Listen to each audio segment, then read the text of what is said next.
Halo, selamat pagi anak-anak. Apa kabar kalian hari ini? Ibu harap kalian dalam keadaan sehat, sehat selalu. Jadi hari ini adalah pertemuan ke-12 kita, yang mana pertemuan ini menyambung dari pertemuan minggu lalu tentang pewarisan sifat pada makhluk hidup. Nah, sebelum kita masuk pada materinya, kita harus tahu dulu tujuan pembelajaran kita pada hari ini. Jadi tujuan pembelajaran kita pada hari ini yaitu yang pertama, peserta didik mampu memahami hukum pewarisan sifat. Dan yang kedua, peserta didik mampu menjelaskan kelainan sifat yang diturunkan pada manusia. Oke, jadi sebelum Ibu menjelaskan materinya, Ibu harap anak-anak sekalian dapat mendengar dan menyimak penjelasan Ibu dengan baik agar kalian lebih cepat mengerti. Oke, yang pertama adalah hukum pewarisan sifat. Nah, hukum pewarisan sifat ini pertama kali ditemukan oleh seorang pendeta dan juga ahli botani dari negara Austria yang bernama Bapak Gregor Mendel. Nah, Bapak Gregor Mendel ini melakukan percobaan menggunakan kacang kapri. Ada beberapa alasan mengapa Bapak Gregor Mendel ini menggunakan kacang kapri, yang mana antara lain, yang pertama, karena kacang kapri mudah dibedakan. Yang kedua, dapat melakukan penyerbukan sendiri. Yang ketiga, mempunyai daur hidup yang relatif pendek. Yang keempat, mudah dilakukan penyerbukan silang. Dan yang kelima, yaitu dapat menghasilkan keturunan yang lebih banyak. Oke. Nah, Bapak Mendel ini melakukan dua jenis persilangan. Yang pertama, Bapak Mendel melakukan persilangan dengan satu sifat beda yang dikenal dengan persilangan monohibrida. Dan yang kedua, Bapak Mendel melakukan persilangan dengan kacang kapri dengan dua sifat beda yang dikenal dengan persilangan dihibrida. Nah, sekarang kita akan bahas satu persatu persilangan-persilangan tersebut. Nah, persilangan yang pertama adalah persilangan monohibrida. Nah, persilangan monohibrida dapat disimpulkan dari hukum satu Mendel. Nah, hukum satu Mendel ini disebut juga sebagai hukum segresi atau hukum pemisahan. Hukum segresi menyatakan bahwa pada saat pembentukan gamet terjadi segresi atau pemisahan alel-alel secara bebas dari diploid menjadi haploid. Oke, untuk lebih jelasnya, mari kita lihat pada contoh soal. Seperti ini contoh soalnya, yaitu tentukan perbandingan rasio fenotip pada F2 antara persilangan bunga kembang sepatu merah yang bersifat dominan atau disimbolkan MM besar dengan kembang sepatu putih yang bersifat resesif atau disimbolkan dengan MM kecil. Jika F1 disilangkan dengan sesamanya. Nah, berikut ini adalah cara pengerjaannya. Mari kita bahas satu-satu. Yang diketahui dari soal tadi bahwa kembang sepatu merah dominan disimbolkan dengan huruf MM besar, sedangkan kembang sepatu putih resesif disimbolkan dengan MM kecil. Nah, yang dicari adalah rasio perbandingan fenotip F2. Nah, cara penyelesaiannya yaitu parental 1 atau induk pertama yaitu kembang sepatu merah MM besar jika disilangkan dengan kembang sepatu putih MM kecil, maka akan mendapatkan hasil gametnya yaitu dari kembang sepatu merah MM besar mendapatkan M besar dan kembang sepatu putih mendapatkan gamet M kecil.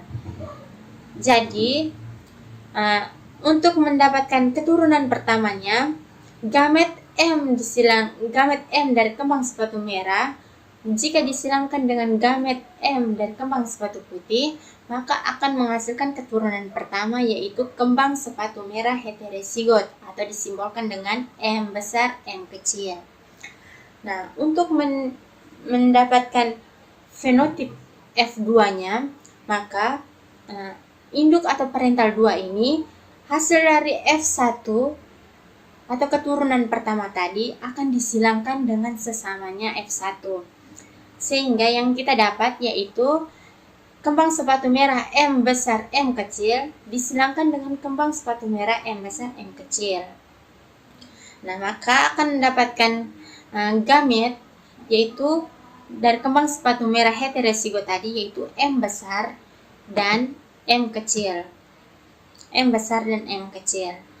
Nah, untuk lebih jelasnya kita masuk pada papan catur ini. Kita lihat pada papan catur yang ini. Nah, ini adalah gamet yang sudah kita dapatkan tadi, M besar dengan M kecil pada F1 yang pertama dan disilangkan sesamanya yaitu M besar dan M kecil. Sehingga M besar disilangkan dengan M besar, maka akan mendapatkan hasil merah dominan atau M besar. Dan M kecil jika disilangkan dengan M besar, maka akan mendapatkan hasil kembang sepatu merah atau M besar M kecil. Dan sebaliknya juga M besar pada F1 di atas tadi, jika disilangkan dengan M kecil yang sesamanya, maka akan mendapatkan hasil M besar M kecil atau kembang sepatu merah heterozigot. Dan M kecil pada F1 jika disilangkan dengan M kecil pada F1 sesamanya akan mendapatkan hasil M kecil atau kembang sepatu putih. Oke. Maka rasio perbandingan genotipnya yaitu satu merah dominan berbanding dua kembang sepatu merah heterozigot berbanding satu kembang sepatu putih. Maka yang kita peroleh adalah bunga merah 1 berbanding 2 dan bunga putih bunga putih adalah 1. Sehingga perbandingan bunga merah berbanding bunga putih adalah 3 berbanding 1. Oke. Yang berikutnya adalah persilangan dihibrid. Nah, persilangan dihibrid ini merupakan kesimpulan dari hukum Mendel II yang disebut juga sebagai hukum penggabungan bebas. Mengenai ketentuan penggabungan bebas yang harus menyertai terbentuknya gamet pada perkawinan dihibrid. Oke, hukum 2 Mendel menyatakan bahwa alel dengan gen sifat yang berbeda tidak saling mempengaruhi. Hal ini menjelaskan bahwa gen yang menentukan tinggi tanaman dengan warna bunga suatu tanaman tidak saling mempengaruhi. Oke. Nah, untuk lebih jelasnya kita masuk pada contoh soal. Oke, contoh soal yang pertama, persilangan antara bulat kuning yang disimbolkan B besar, K besar dengan biji keriput hijau yang disimbolkan dengan B kecil, K kecil, jika bulat B dominan terhadap biji keriput B resesif dan warna kuning K dominan terhadap warna kuning K resesif, maka lakukan persilangan mendapatkan F2. Oke. Jadi ini adalah pengerjaan dari persilangan dihibrid atau persilangan dua sifat beda. Pengerjaan ini hampir sama seperti persilangan monohibrid tadi, hanya bedanya dia melakukan dua sifat beda. Seperti ini ya. Parental atau induk pertama yaitu bulat kuning B besar, K besar. Jika disilangkan dengan keriput hijau B kecil, K kecil, maka akan mendapatkan gamet dari bulat kuning yaitu B besar, K besar, dan keriput hijau yaitu B kecil, K kecil. Nah, untuk mendapatkan hasil keturunan pertamanya, maka bulat kuning B besar, K besar ini disilangkan dengan keriput hijau B kecil, K kecil, sehingga mendapatkan hasil B besar, B kecil, K besar, K kecil, yang artinya bulat kuning. Nah, sama seperti persilangan monohibrid tadi, untuk menentukan genotip V2-nya, maka P2 ini kita harus menghilangkan F1 dengan sesamanya, Yang kita sudah dapat tadi F1 atau filial satunya yaitu B besar B kecil, K besar K kecil, yang artinya bulat kuning tadi ya. Nah, B besar B kecil K besar K kecil ini akan disilangkan dengan sesamanya juga, yaitu B besar B kecil dan K besar K kecil, sehingga mendapatkan hasil seperti pada papan catur berikut ini. Nah, bisa disimpulkan bahwa hasil akhir dari turunan keduanya yaitu mendapatkan 9 bulat kuning berbanding 3 bulat hijau berbanding 3 keriput kuning berbanding 1 keriput hijau. Jadi perbandingan genotipnya yaitu 9 berbanding 3 berbanding 3 berbanding 1. Oke. Yang berikutnya adalah kelainan sifat yang diturunkan. Nah, yang pertama adalah buta warna. Buta warna adalah kelainan seseorang yang tidak dapat membedakan beberapa warna dengan baik, biasanya antara merah, orange, biru, dan hijau. Jadi kelainan buta warna ini diakibatkan adanya gen yang berada pada kromosom kelamin X, yaitu kelamin perempuan. Seorang perempuan akan menderita buta warna jika kedua kromosom X mengandung gen buta warna XCB. Namun, jika hanya salah satu kromosom X mengandung gen buta warna atau XCBX, maka pada laki-laki jika kromosom X mengandung gen buta warna, maka akan langsung menderita buta warna XCBY. Oke. Nah, yang berikutnya adalah hemofilia. Nah, ini merupakan gambar dari penyakit seorang yang menderita penyakit hemofilia.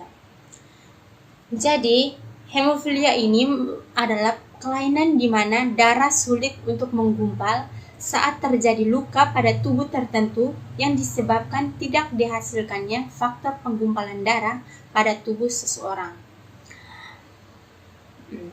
Nah, saat penderita hemofilia ini mengalami luka disertai pecahnya pembuluh darah, maka darah akan terus mengalir dan sukar membeku sehingga penderita dapat mengalami kekurangan darah dan dapat menyebabkan kematian.